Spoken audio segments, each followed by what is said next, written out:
All right, welcome everyone to our first Tri-Valley Tech Meetup. Really appreciate you coming. People come from all over. Somebody as far as Poland is here. Thank you, Kuba. We decided to do these meetups to have a community of professionals here in the East Bay, but everyone is welcome. It's not just for tech.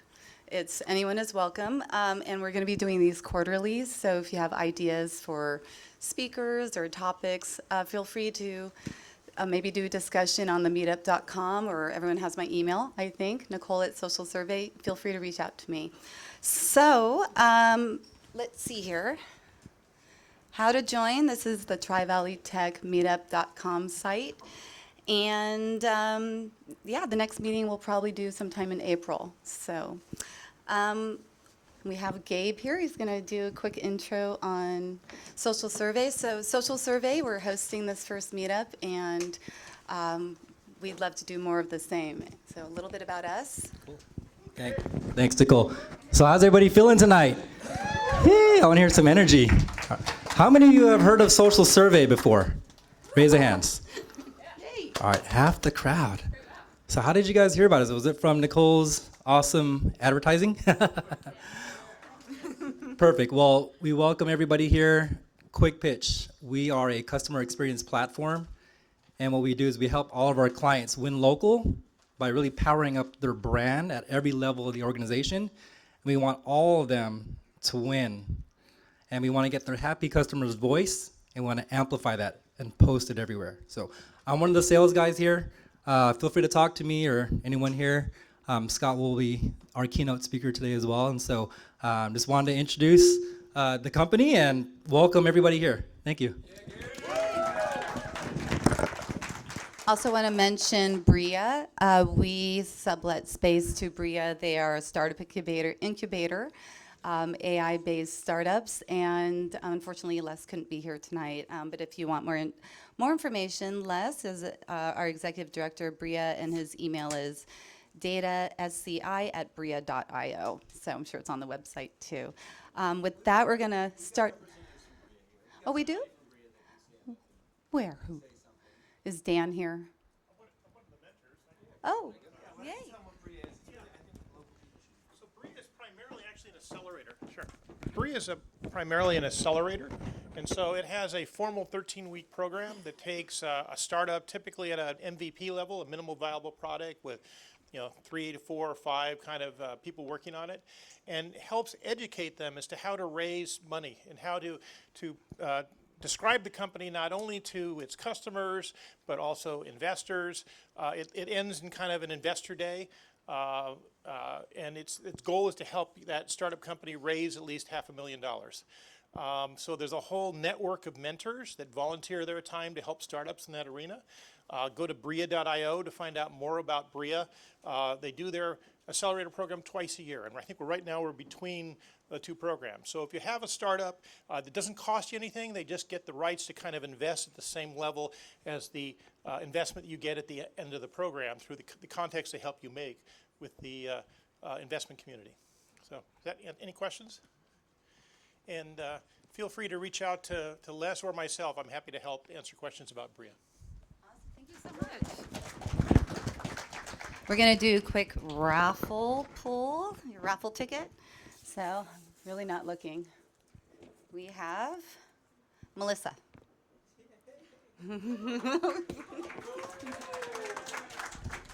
Do a few more of these tonight. Congratulations. Thank you. All right. All right.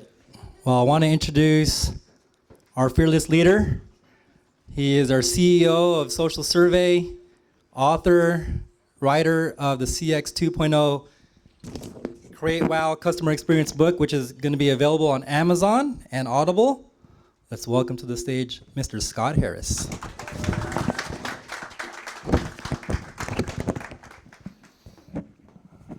All right, just first off, great job, Nicole, putting this together. Everybody, let's hear it for Nicole. And Gabby, sorry. Sorry, Gabs. All right, so what do you guys think of the facility? I'm gonna latching myself in. I think I lost my little filter. That's all right. All right, so sometimes, can't take me anywhere, Johnny. There you go. I'm all good. Can you hear me? All right. So meetups. I think we were starving for a meetup in this area because we got how many, Nicole? How many folks joined the meetup already? So 170 folks joined the meetup in the Tri-Valley. I think that's important. I think we built a facility so we could be collaborative, so we could partner with incubators and accelerators, just as a community outreach. We're doing this first one with you guys, but that doesn't mean we're not going. Every meetup won't be about CX, right? And so we want to hear from you.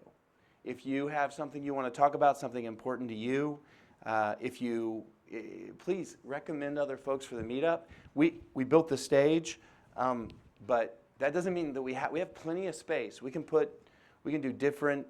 collaborative things where we do a big circle and we put 100 or 50 people around a big collaboration table and we just have back and forth dialogue. Today is about CX, and you guys are going to be my guinea pigs as I start working on some of the stories I'm going to tell on stage with the book release. But this is for us. This is for the whole. This is good. Let's build a network. This isn't intended to sell you. I'm not trying to sell anybody anything. We're going to talk about CX. We're going to talk about the evolution of CX today. CX is changing. We built a model, 9 rules that we call CX 2.0. That literally means customer experience evolved. So I read an article the other day. There's Bria. CX 2.0. So I read an article the other day by Harley Manning from Forrester. Everybody knows who Forrester is, right? No applause for Forrester. Yeah, if you've ever written them checks, that's why there's no applause. It was written in October, and it said 25% of all CX professionals will lose their jobs in 2020. Are you a CX professional? Any CX professionals in the room? Just me. All right, I'm the only one in danger. But the same article said the category will grow by 25%. And what that means is this category is evolving. It's been around. We've been around for over 20 years. We've only been around for a few. But the category's been around for over 20 years. And it's really stuck in the data age, right? It's stuck in this collect data, look at data. Some CEO needs to see these same 4 reports he's been looking at for 10 or 15 years, right? It's stuck in the data age. So 25% of people will lose their job if they're in CX next year because CX has evolved and it needs to be meaningful and measurable from an ROI perspective right now. And it can be. And so we built a platform. Again, I'm not selling today. We built a platform really to take advantage of where this thing is going, this CX thing. So before I go forward, I'm going to go back, right? Gilmore wrote an article in 1983 called Welcome to the Experience Economy. And he published it in the Harvard Business Journal. And this article, I need my scotch. Did they have the A.T. McCowan out there? No. So he published this article, Welcome to the Experience Economy. And this guy's crystal ball works way better than most of ours. Because what he said was more relevant today than it was 20 years ago. Right? He said that we have evolved to a place where we will spend, well, let's just jump to the end. Who spends $5 or $6 on a cup of coffee? Yeah, come on. Right? Could you imagine 30, 40 years ago spending $5 or $6 on a cup of coffee? Let's take the filter. Most of us understand the filter of the birthday cake. Let's do the birthday cake. So when my dad was a child, his mom would get milk, eggs, butter, and sugar and make a cake.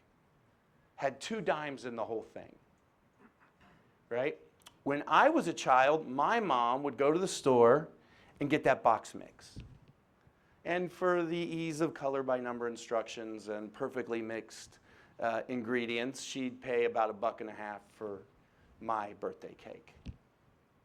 When my daughter Rebecca, in the back of the room, was a child, I would forget the cake until the day of, and I would be reminded, and I would run, sorry Becca, I would run to the back of the store at Kroger's or Safeway and grab a sheet cake, and in 5 minutes I'd be coming out with her favorite Disney princess and happy birthday Becca, and I had what, 10, 15 bucks in the whole thing. In June, I dropped $400 on a birthday party so my son and his friends could jump on trampolines for an hour, and they threw in the cake. Right? It makes me laugh thinking about it. My dad, imagine me going in 1980 to my dad and saying, "Dad, will you give me a birthday party?" Well, first off, in my house, if you weren't 10 or 16, there was no birthday party. Right? And I couldn't imagine my dad spending $50. Let alone, he would have said, "Go to your room. Have you lost your mind?" He wouldn't have spent $50 for me to jump on trampolines. In fact, that reality wouldn't have existed back then. We have evolved into an economy that spends money on experience. The problem is, as we've evolved, so has the systems that we have to conform to. As we've evolved, there has been systems built around trust, right? We are different buyers. My 10-year-old last Christmas comes to me. He says, "Dad, I want a Pioneer DDJ SB3 DJ board for Christmas." This is very specific. He said, "I went on Amazon. I searched all of them. I found out the one that was a good price. I'm cheap, so I found the right price one." And then he searched all the reviews. And he says, and I read the reviews. They got hundreds of reviews. They got 4.6 stars. And the people that gave them bad reviews just couldn't figure out how to use it. Now, my son had never touched the damn thing. He had never heard it. He had never shopped for it. He doesn't like to shop. Right? He's a better shopper than I am. Today, we have a different system. We're conforming to a different set of ideas for how we do things. Right? Same thing. You couldn't fit this reality into post-Depression 1940 or post-World War II. Right? You couldn't fit this reality into the past. Right? I wish I hadn't got him that thing. I think there's a dance party going. I'd share a wall with him. My bedroom is next to his. How many of you are 2 box a day households? Just one of you. Is it more than 2 boxes? Who's more than 1 box a day? So there's 9 people in my house. And yeah, I know. And I think we're 2 or 3 box a day family. Right? That's how we buy today. Who hates Yelp? Yeah. Who uses Yelp when you're looking for a restaurant? Who hates surveys? Who feels you just took a survey? We were in Newport Beach, and we rented a house right on the beach, right down from the pier. Loved that spot for vacation. And my girlfriend and my 16-year-old. Now, my 16-year-old, when we're going into a community, she sparked, and so does my 23-year-old. They look at all the coffee shops in the area before we get there. They've got them scoped out. And so we're taking a walk on the boardwalk in front of at Newport Beach, and we walk by this coffee shop. Looks pretty cool. Seems like it'd be something we should check out. And Emma's talking to Bailey, and Emma says, "Hey, Bailey, that looks cool. Let's check out that coffee shop." And Bailey, without missing a beat, head doesn't even come up, doesn't turn to look at the coffee shop. She says, "Nah, they're 3.5. She's a different buyer.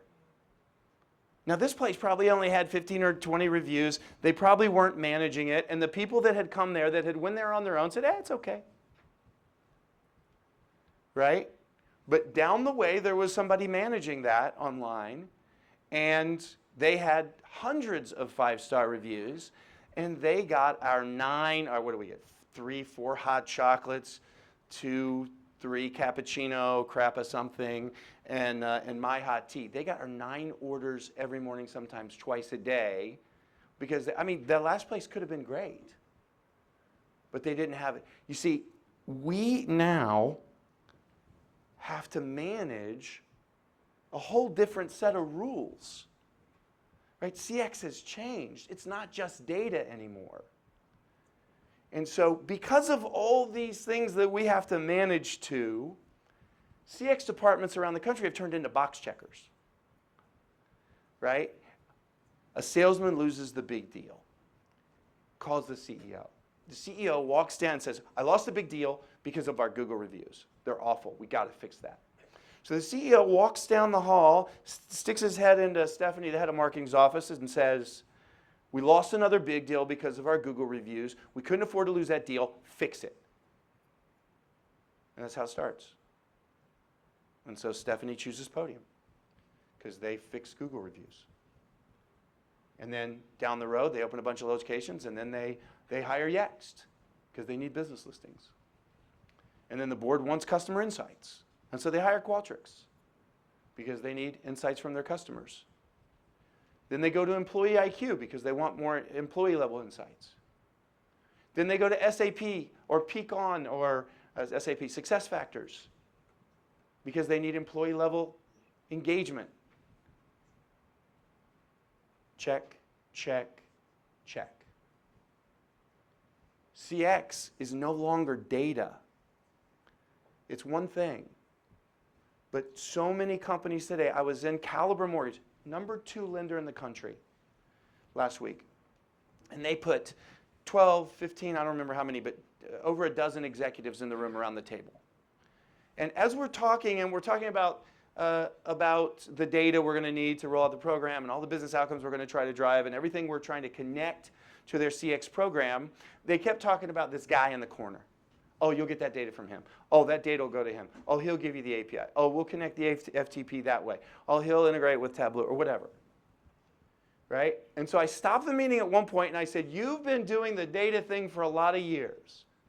They say you should never ask a question you don't know the answer to, but this one came out okay.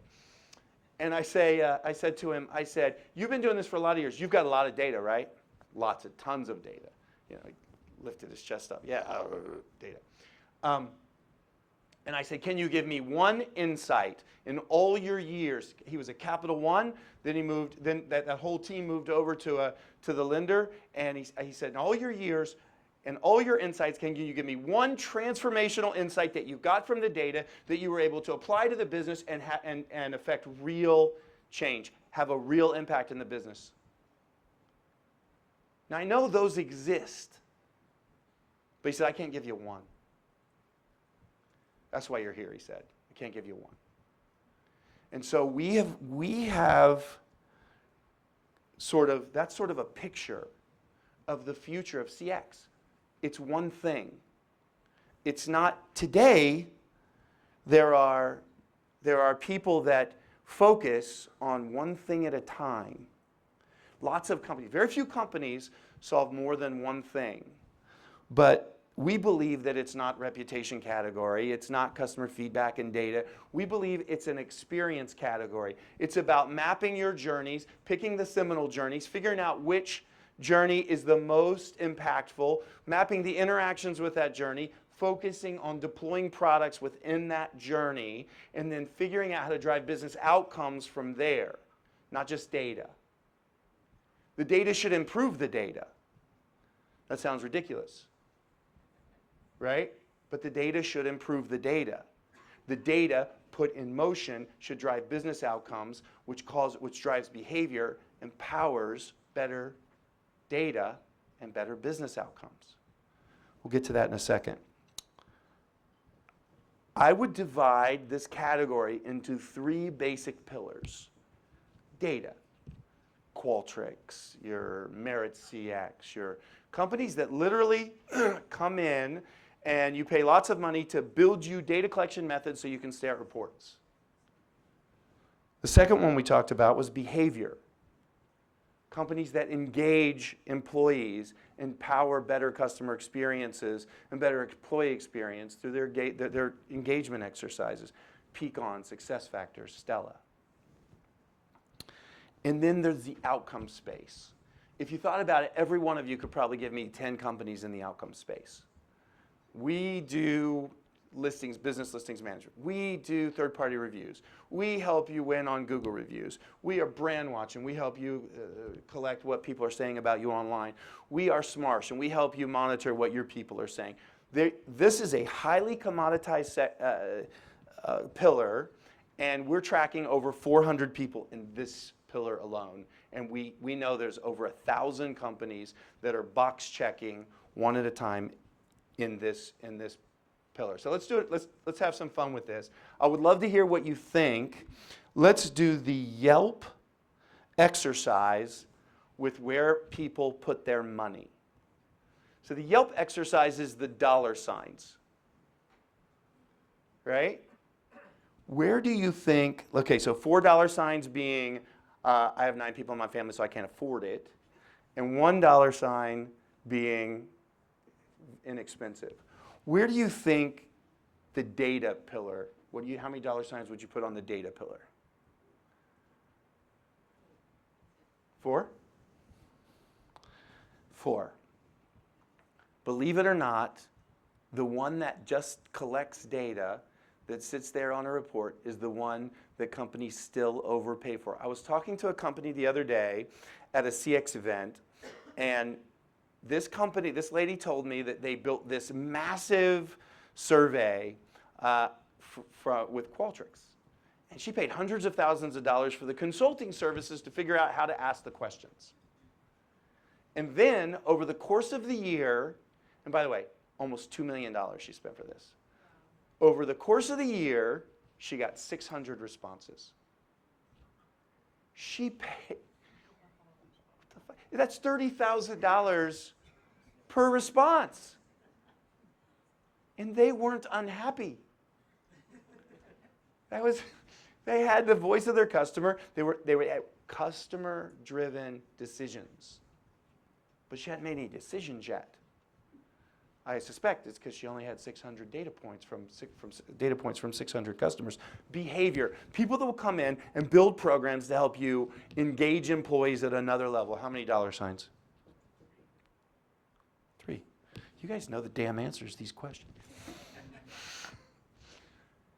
Again, people are willing to pay. They'll come in and they'll build programs and they'll look at your team and they'll give you all kinds of insights on what you could do better. And then when they leave, you're buying lunch every Friday and you're doing afternoon volleyball games, right? To engage your employees.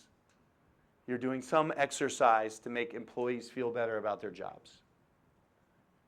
And you pay a lot of money for this. Actually, I think SuccessFactors has sort of a free and then they get you model. And how much for the outcomes? I can afford this restaurant. This is highly commoditized. Because all we're doing is checking boxes. I get a customer to write a review on Google. Does that make sense when you think about it? Does that customer writing a review on Google give me data? Right? Can I use that customer in an employee scorecard to drive behavior? And then I can get business outcomes from that customer. We've all been focused for so long on this idea of NPS. Who knows what NPS is? Come on, everybody wake up. NPS, Net Promoter Score. Who doesn't know what NPS is? That's a better question. Okay, I'm going to take your word for it. I call it not particularly sufficient. This is data at rest. It's not doing anything. If you're a promoter, what should I do? I should use you for promotion with automation. If you're a promoter, I should make you a promoter.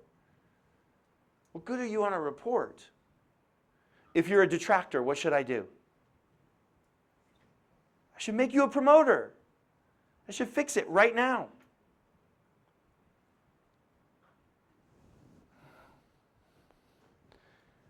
So, CX 2.0 is what it is 9 rules that companies use today to build the perfect CX strategy. It's all 3 things. It drives behavior, and we'll get to exactly how it does that. but it drives behavior, it powers better customer experiences, and then you connect that to outcomes through the filter of a virtuous cycle. Yep, that's a great slide. Here we go. Have you seen any of these? There we go. We have little puzzles if you want some. It's all one thing now. That's the punchline. It's all one thing. Employee experience, customer experience, third-party reviews, business listings management, employee engagement, retention. It's all one thing. It's all part of the same puzzle. It's all connected when you think about it, when you see it. And you know what you can do? You can see there are pioneers. And you guys will all connect with some of these stories. There are pioneers in the CX space, right? We interact with them every day. We affect people's decisions that we will never meet. We drive SEO benefits to companies without even knowing it. We drive people to stay in hotels. We drive people that we've never met. Right? How many of you have taken an Uber in the last month? You're in San Francisco. Everyone. Almost everyone? Not you, huh? Oh, Lyft. Okay, well, damn it. So when you get out of the Uber, does your driver ever negotiate stars with you?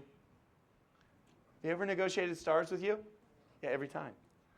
Right? I got in a car and I was like, why does it matter so much? And he's like, it's everything.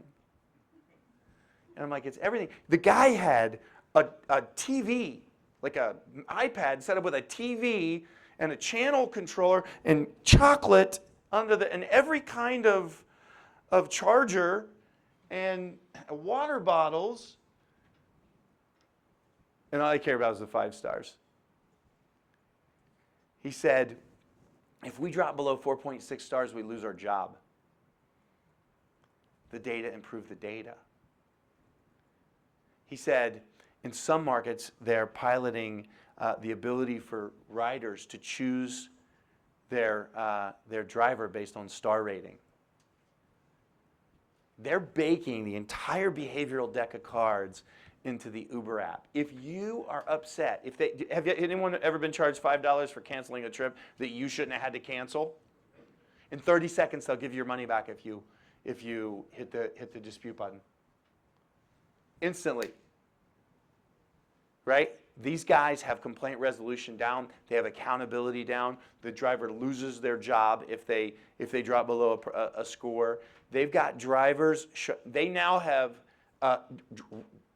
best driver designations. Right? Did they use CX data to drive behavior?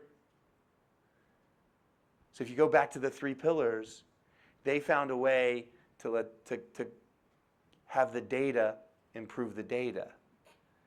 They changed the way, I mean, how many of you have been in there and they've been offered water bottles or candy or chargers? They literally cause the data to improve the data. How many of you have stayed in Airbnb? Here's some tricks. Use a superhost. Stay at a house with a high volume of 5-star reviews. Houses with high volume of 5-star reviews literally sell for up to 20% more, and they're always sold first. New on Airbnb, stay the hell away. Let someone else do that. Superhosts make piles of cash. Right? Airbnb found a way to ask you 5 or 6 questions. By the way, on Uber, you have a score too. Does everybody know you have a score? Yeah, I have a 4.94. I don't know what I did. I don't know how that happened. That pisses me off a little bit. And you have a score on Airbnb too. We had an Airbnb in Tennessee, and one of the downstairs bathrooms were locked, and we couldn't get in it. But the house had like 5 other bathrooms. You know, it was we took the whole team up. And so I sent an email saying, hey, no big deal, can't get into the bathroom. When we came back that afternoon, there was a bottle of wine, a letter, the thing was opened, and the letter said, I wish I had taken a picture of this letter. It was like, when you check out, I'd love to discuss this. So sorry about this inconvenience. And then she called me Wanted to make sure I wasn't going to give her 4 stars because of the locked door. I said, okay, I'm writing a book. Tell me all about it. I want to know what the hell this is so important. And she says, it's everything. She goes, I'm always booked all my houses because I get 5 stars. And when you walk into this house, they had extra towels and extra sheets, and they had the little hotel shampoos in they had extra everything. Because 5 stars means 20% more and always booked. They found a way for the data to improve the data. They found a way to engage. They're not even employees. They're just people that own houses. They found a way to manage 2.9 million rentals a night with 5 stars. It's not a report that some executive looks at and says, how do we get people to put little shampoos in the bathroom? It's CX connected to people driving behavior, powering business outcomes. So guess what happens? Superhosts get more properties and put them on Airbnb, growing Airbnb's platform. Airbnb indexes every review, growing Airbnb's platform. Customers are keyword stuffing reviews, which Airbnb is indexing, and Google is powering better SEO. Google probably crawls Airbnb every 1/3 of a second because there's a user story going on their site every 1/10 of a second. Their site's literally changing now, right? They found a way to drive behavior, collect lots of data. Do you think that Uber collects more data than a typical CX model or less? Far more. Do you think Airbnb collects more data or less than they would if they deployed a Qualtrics data collection method? My friend had 600 data points, $1.8 million. Uber has over a 70% response rate. That's got to be a lie, it's so good. It's not, it's the truth.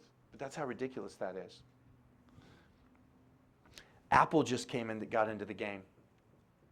Apple just started. When you walk out of an Apple store, you'll get a survey that says, how was your experience with Janet? 3 questions. Map back to Janet's scorecard and Janet's payroll. Your feedback, map back to their websites to power their data. These are pioneers. This is where it's going. This is CX 2.0. Quite literally, the next evolution of customer experience is understanding. We believe the next Salesforce comes out of this category because there's hundreds of companies that all need to belong to the same ecosystem. They all need to be connected, like Uber has connected the parts of the puzzle. 9 rules. I'll go really quick here. Focus on the most impactful interactions. It starts with a customer journey. What are the most important points along the journey? Like 20% of our business comes from this online automated channel. Well, you should focus on that one. That's 20% of your business. I'd call that seminal. What are the interactions on that journey? What should you be looking at to make sure that journey is perfect? Focus on the most impactful interactions. I think you should focus on human interactions. Because as we've seen with Airbnb and Uber and soon to be Apple, they can have the biggest impact on a business. Start with behavior. If you know the business outcomes, you can drive behavior to those outcomes. I'll tell you an epic story here at the end so you can understand that more. But start with behavior. Know and drive business outcomes. Let's think about the business outcomes for 2 seconds for Airbnb. Cleaner houses, more amenities, better communication, better check-in processes, online SEO. Just think about all the business outcomes. They have mapped probably 10, 12 real business outcomes that have caused them to grow so fast into their CX model. You have to know the business, you have to know the problems so that you can drive business outcomes. Wherever possible, automate. If you don't automate it, it won't work. When you get out of your Uber, they give you the thing to take the 5 stars. right? If somebody had to, we still have companies that allow employees to decide who gets a survey. I doubt they send a survey to anyone that's pissed off. Escalate and resolve issues. Always map automated customer care.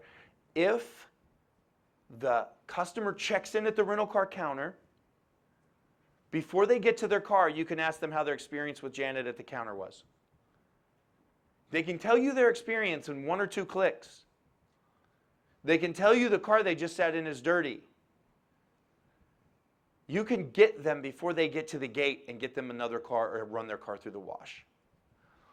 Always seek to turn a detractor into a promoter.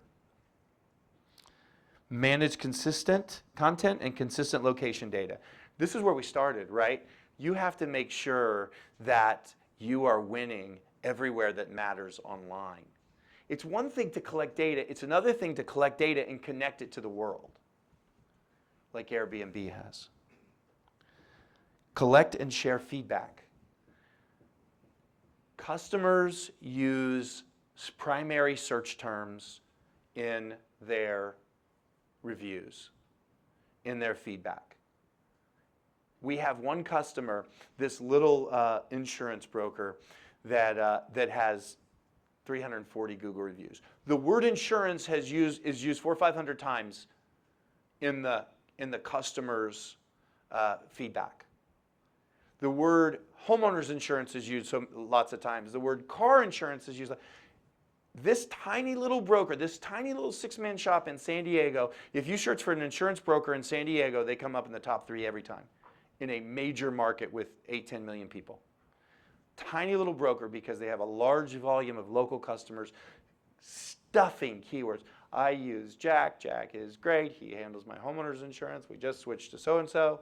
Oh, sentiment, exact matches, keywords. Create a virtuous cycle. I'm going to wait on that one. I got the last story, which I'm going to start here in a couple seconds. I go into that in a little more detail. Analyze and react to the data. So this is really important too. Data at rest can also be put in motion. Traditional data at rest. I was talking to, is that my time? Are you? No. Am I right? Hunter Douglas. This is the company that you pay $60,000 for blinds for that come up in the morning or whatever when the sun or come down or they're timed. You pay that kind of money if you don't have 9 people in your house hanging on blinds. They take, who's got Hunter Douglas blinds? Yeah, you, oh, you people, I swear. That's awesome. I can't afford them. Just because I'd have to replace them constantly. Anyway, I was talking to the CX head at Hunter Douglas. Now, she's very highly ranked in the company because this is a company that gets it. Okay? And they have roughly 150,000 calls a week coming into their center. That's a big company. That's a massive company. Every phone call, they don't do traditional feedback. They record every phone call. And every night, an AI engine goes through every phone call and scorecards every employee and looks for emerging trends in the data. They get sentiment right out of the call volume. They can tell you that they don't need feedback, which I think they should still collect and share it everywhere because they're gorgeous blinds. But she was telling me a story that had just happened. They had deployed a new fabric. And this new fabric was this gorgeous fabric. I don't know, let's call it fabric number, 565. Anyway, they had just put it on the website and they had sold lots of this new fabric, and the sales team was going crazy with this fabric. And a couple of days after the install started, so they'd only been in a dozen homes or whatever, the AI said, fabric 565, fabric issue, emerging fabric issue 565. Like 5 or 6 of these installs had reported, I need another set of these blinds, this fabric frayed. Before they lost a nickel, I mean really, they lost a nickel, but let's talk about a company of this size, tens of millions of dollars in reorders and reships and reinstalls. They saw an emerging trend. We're able to go in, QA the fabric, take it off the website, train the floor, resell those customers that had bought that fabric, and move it off. They put the data, traditional data, in motion and probably saved tens of millions of dollars. All data is not around a human interaction, right? CX 2.0 is just CX evolved. It's about putting data in motion to power behavior and business outcomes. One story, and then I'll tell you about the book and I'll get off here. Advantage Rental Car calls us, and they had a problem. They wanted to check the Google box. People come in like, now let me just tell you something. This is a shitty business to be in. The rental car business for a mid-market company is an awful business, right? They pay like $8,000 more for fleet per car because Hertz, imagine how many cars they buy. Imagine what their financing cost is. Very low, right? Imagine their locations as it compares to a smaller player. Like everything stacked up against you. That's just the beginning. Your fleet costs and your maintenance costs and your staffing and it just doesn't. You just don't have the economies of scale an Enterprise or Hertz or an Avis has. Terrible business to be in. I don't know why anybody would do that. But they called us and they're in this business. And they said, look, when people are in line, they're reading other customers' reviews on Google, and they're getting pissed off. And when they walk up to the line, they say, I know you're going to try to sell me a toll pass. I know you're going to try to sell me a car seat. I don't have a kid. No, I'm kidding. I know you're going to try to sell me this, this, and this, and you're going to try to upgrade. I just want the car I paid for. Just get me out of here.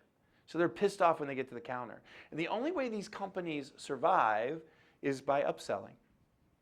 Right? They have to, because they have to compete on Travelocity and Orbitz and all these travel sites with Enterprise.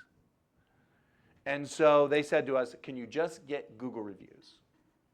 And we were against Trustpilot, who doesn't do that. And we were against BirdEye, who does that. And we just said, no, that's just not what we do.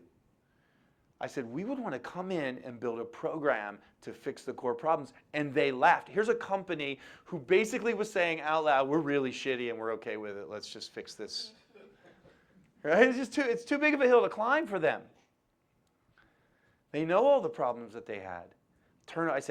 I said, let us put your counter agent and do an open contract. And when we put your counter agent in the system, when somebody walks up to your counter agent and has an experience, as they're walking away, let's hit our API, let's put their face and name in front of them and say, how was your experience with Jill?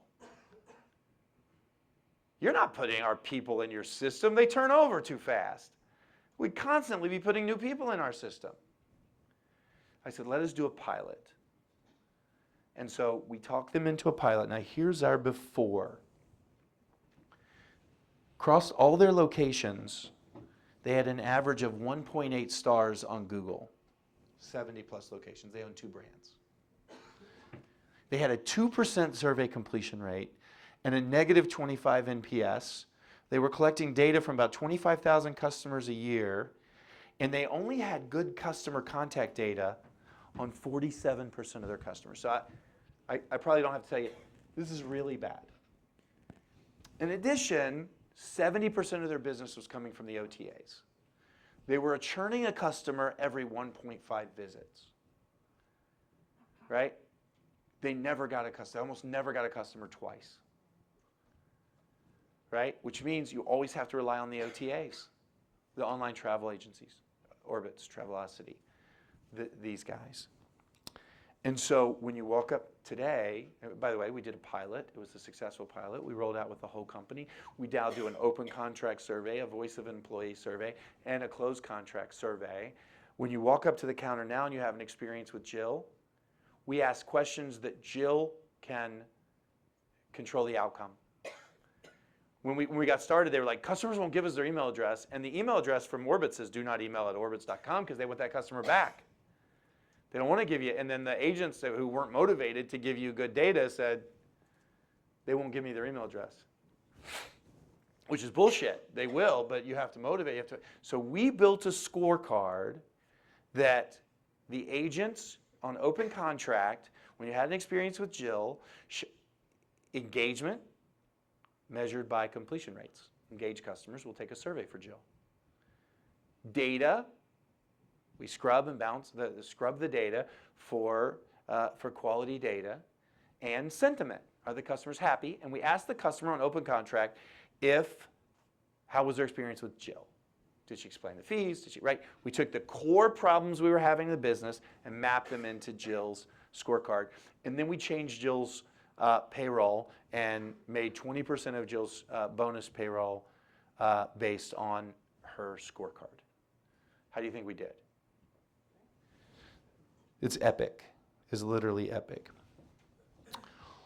We found a way to, this is the virtuous cycle. We found a way to drive behavior at the counter, right? We mapped competition, 5-star awards, compensation, 20% of her bonus, ego, every time they got a good review, we map it back to them so they see it and it gets alert, right? And accountability, if they piss somebody off, the guy that's in the room in Denver that sits right next to him gets it right now.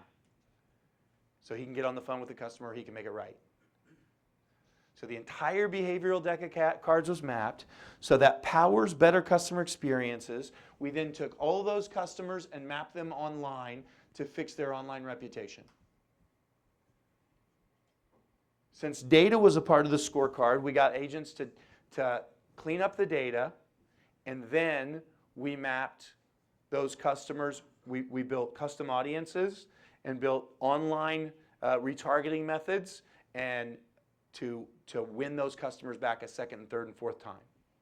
Now we're mapping, we're about to start mapping automated loyalty program inclusion into the survey. So it's a virtuous cycle where you're always saying, what's next? How can I move this data around? How can I connect it to other business outcomes? We took them from 1.8 to 3.8 across all their locations on average. Data in motion, powering behavior, driving business outcomes. They went from their normal data collection methods that they were overpaying for, 25,000 reviews a year to 250,000 reviews a year. They went from 47% good customer data, this is wrong, Stevie. They're now at 91% good customer data. We went from 49 to 91. I think that's the number. This is still different than the last one. We're up to 10.8% completion rate from 2%. Is that a more, can you imagine walking up to a counter and having a 5-minute interaction and getting 1 in 10 people to take a survey? Well, they will because they're engaged with Jill and she's probably asking for it. We improved their NPS score 50 points. This is with almost no human interaction, without any human interference. Without any human interference. And we call this CX 2.0. You connect data to behavior to business outcomes. And that's the future. It's all one thing. Same thing can be done for voice of employee. Survey, how many of you have employees?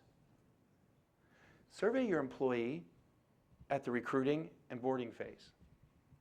Survey them at their 6 months, their 1 year, their 2 year, their 3 year, their offboarding. Thread that data together to get a life cycle picture. As you survey them, if they're unhappy, escalate it to management and see what you can do about fixing it or hearing them instantly. Right? If they're happy, connect it to Glassdoor and Indeed so you dominate the recruiting space. Data in motion, powering behavior and business outcomes. I literally wrote the book. And so if you guys want, I will, so I don't know what my big finish is, but you guys can pretend I did a good job with it. But I literally wrote the book that goes through the 9 rules that speaks about the evolution of the customer experience, the experience category, and where we think it's going to land. If you want a copy, it's yours. They come out in a couple weeks. We'll make sure everyone gets a free copy. If you want a digital copy, let us know, and we'll get you a digital copy. If you want a paperback, we'll get you a paperback. I don't think we're doing hard covers. They will be on Amazon soon. Thanks for coming, guys.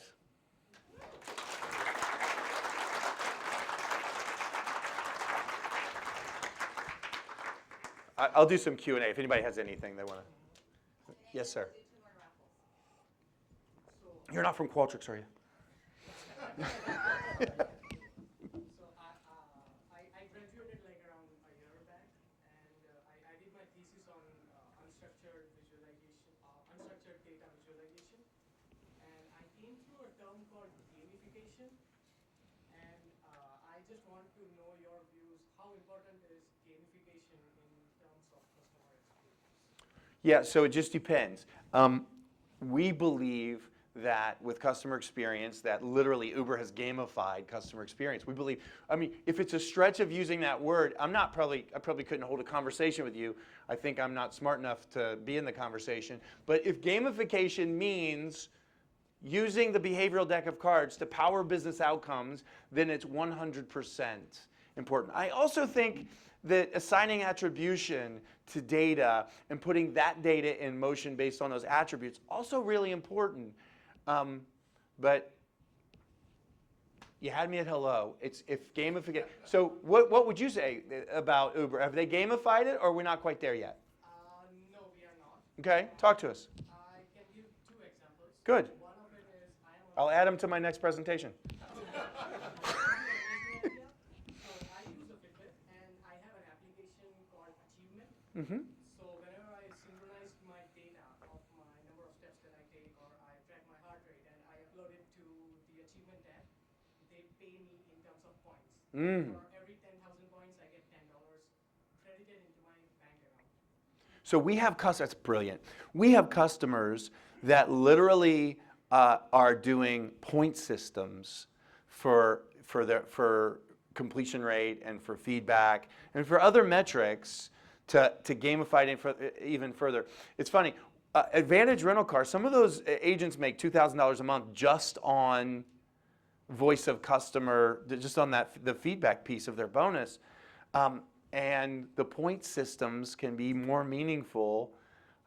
I don't get it because they don't spend as easy, but the point systems can be meaningful. Maybe I do get it since we all want to fight to get on the right air. All the employees here want to fight to get on the right airline so they get their points, right?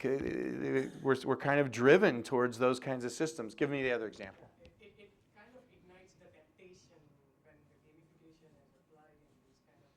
Candy Crush must be doing it because it owns me. Now it comes to Uber and Lyft. I did install both the applications, and initially I took few trips when I was new to the Bay Area. I took few trips from Uber and Lyft both.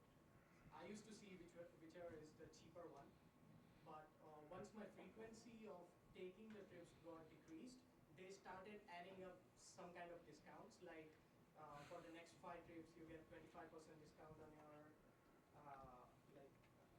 on your trips, you get some amount less. So that's also kind of gamification, but I don't feel tempted to use those services because I don't need them. So I do. I don't use Lyft anymore because of the experiences I've had on Uber and because I want to keep boosting my score. It's like a credit score. I watch that score on Uber like I stalk my credit score on Credit Karma. They've got me. Maybe not to the level yet. Somebody, Nicole, hire him. Good stuff. Thank you. Anything else? Any other smart people? Okay, the rest of us. Yes. When does your method start to work? What is the threshold of 5 seconds. 5 seconds. 5 seconds? No, what I meant was number of reviews, right? Where does it have to be? 1. So if you're just starting out as a new local business, Yep. would they use your Yes, of course. We are, a small business for us would be like hammering a thumbtack with a sledgehammer. But for big enterprises, it's instant. It's instant. Small businesses, it works too, but our platform is built with this big hierarchy.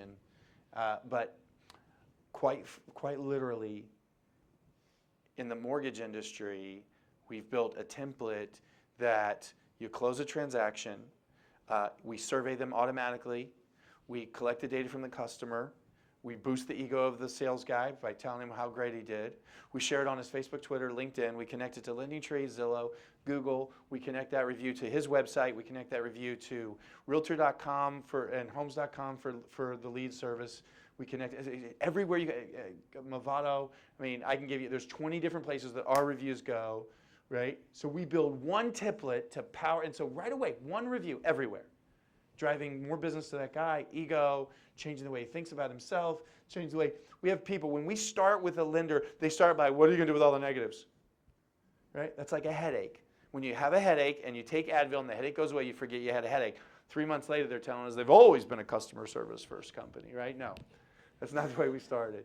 So yes, almost instantly if you handle it right. If it's just data collection, never. Never. You have to actually connect it to outcomes. Yes, sir. I thought you. What? Well, that's not saying much. No. No. Thank you. Yeah, I appreciate it. Yeah, I was just like 5 minutes before the presentation trying to figure out how to tie it together. So, no, I'm kidding. I appreciate it. You're what? I'm a data guy. Oh God, I'm sorry. No, data's good. Data's good, but data at rest is no bueno. Data in motion is where we're headed. 25% of people will lose their jobs in CX because of that fact next year. Right? It has evolved and it's moving past those ideas, and those you can collect far more data with engagement and automation than you can with data collection alone. Anybody else? I think I'm doing better on the Q&A than I did on the presentation, so keep her coming. All right, guys. Thank you. No. Here's your mic. Okay, we're going to have Scott pull the last two winners. You can't look at it. You just have to pull. Well, I don't want to pick a social survey person. No social survey people. Karan B. Karan. Okay, and one more. All right, Karan. Woo. Tamra. Tamara. Okay. All right, somebody's going to close this up, but I want to say, let's. This is no longer, this meetup is your meetup, and it's no longer about social survey. So let's connect. Let's build a big meetup, and let's find out what you guys want to talk about. We are highly connected in this area, and we can probably find great speakers around most topics. But I assume most of you are highly connected too, and so you can probably find great speakers. We can also break some of these up into multiple topics and go shorter presentations. So, all right, yes, anything else? That's it. Thank you so much for coming.